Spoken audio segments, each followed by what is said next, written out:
Hello and welcome to Hydrogen at Home. I've been pretty out of it for the last week and a half. I came down with a pretty severe case of tonsillitis and I'm just starting to get over it. I just wanted to show you my new stick electrolyser before I finish putting it together so that I can show you the insides of it. I basically had a dream of it about 2 weeks ago. I just haven't been able to shake it out of my head, so I thought I'd better build it.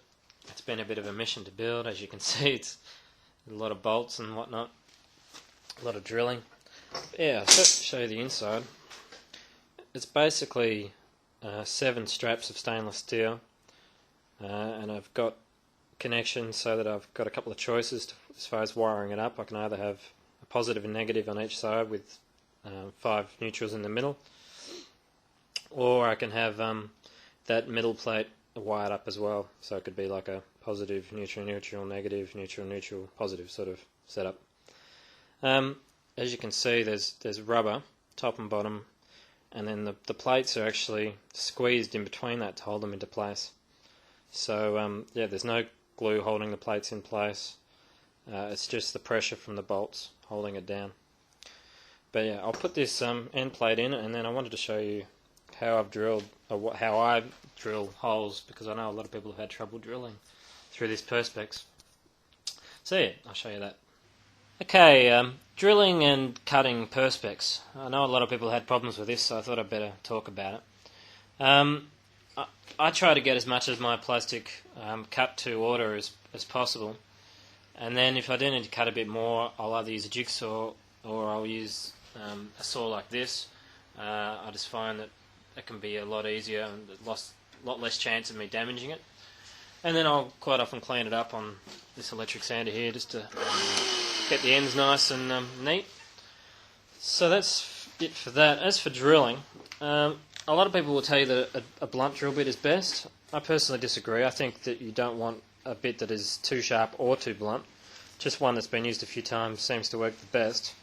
Reason for that is that if you use one that's too sharp, it can grab and break the plastic, and if you use one that's too blunt, it can heat the plastic up and actually melt it, and then once it dries it grabs and causes the same thing to happen.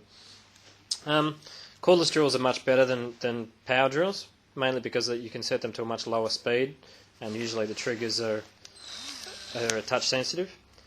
I also like to engage the clutch so that if it does grab, the bit will stop spinning and will save your work from getting snapped. Clamping down your work as much as possible is always a good thing, and I'll show you this. As you can see, that's been drilling through quite nicely. This may or may not be useful to others, but basically what I've been doing with this is looking at this as you can see it now to get the drill nice and vertical. And then I've got a mirror set up here so that I can see it in the other direction. I just have to glance over, and that way I can get it straight in both directions. So yeah, that's about it for that. I'm going to let this sit overnight now once I've finished these last couple of holes. I've just got a little bit of silicone around where these terminals pop out. It's this stuff here. It's basically an industrial grade silicone which is highly resistant to temperature and to chemicals. And that's about it. I'm going to leave this overnight and then come back in the morning and hook it all up and see how it goes, and hopefully it works and doesn't leak. And you'll get to see it for the first time as I do. Until then, I'll see you soon. Alrighty, it's the next day and I've got this thing hosed up and filled up and wired up. Right now it's just wired up in its most basic configuration, just on the top with the 2 outer terminals hooked up. These plates have also got the same terminals at the bottom. They are not hooked up at the moment, but the reason for that is that stainless steel, as most of you probably know, isn't a very good conductor. So the idea of that is that I could have terminals on both ends to try and even that current out, and also just to test to see the difference between having just the top or just the bottom, and be able to test voltage drop across the plate and all that kind of stuff, just to give me more options.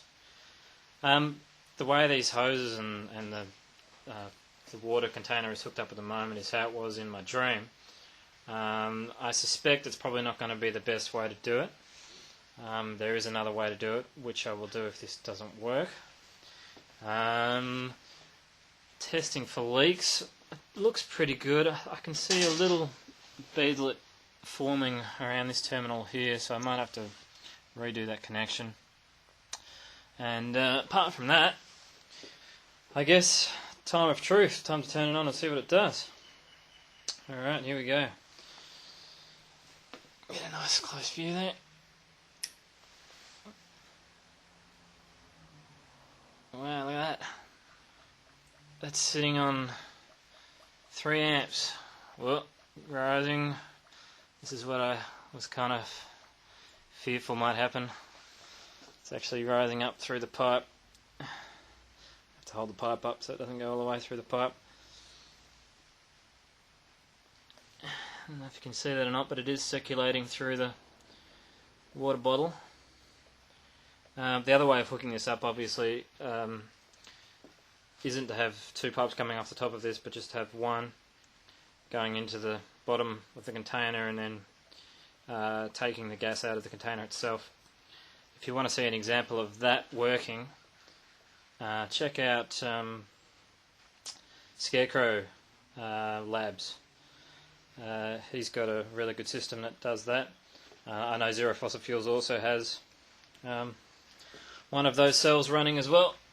So I think I might turn this off, and looking at how this is working, I think I will have to do the hoses in that other way and try it again. But at 3 amps, that is a very successful test so far.